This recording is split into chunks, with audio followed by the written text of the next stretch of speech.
ஒரு சொந்த வீட்டுல குடியிருக்கலாம்னு ஆசைப்படுறேன். காரியம் கைகூடி வர மாட்டேங்குது. அப்படி நினைச்சு கவலைப்படலைங்களா?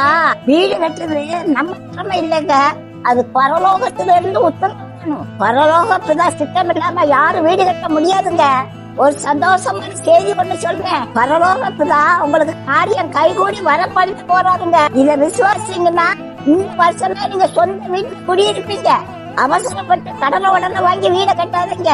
நிம்மதி ஏசப்பா தர வீட்டுல நிம்மதியும் சமாதானமும் இருக்குங்க. மற்றவங்களை பார்த்து பெரிய வீட்டை கட்டணும்னு ஆசைப்படுங்க.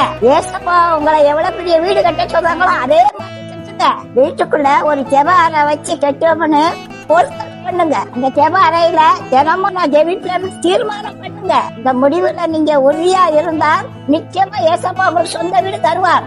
வீடு கட்டுறதுக்கு எல்லா காரியமும் கைகூடி வரும். நீங்க வேண்டாம்னு சொன்னாலும் ஏசப்பா விடப்பட்டாரு, நிச்சயம் உங்களுக்கு வீடு கட்டி தருவார். அவர் செய்த நினைக்கிற ஒரு மனுஷனும் தடுக்க முடியாது. இயேசுவின் நாமத்தில் சொல்றேன், கர்த்தர் உங்களுக்கு ஒரு வீடு உண்டாக்குவாரு.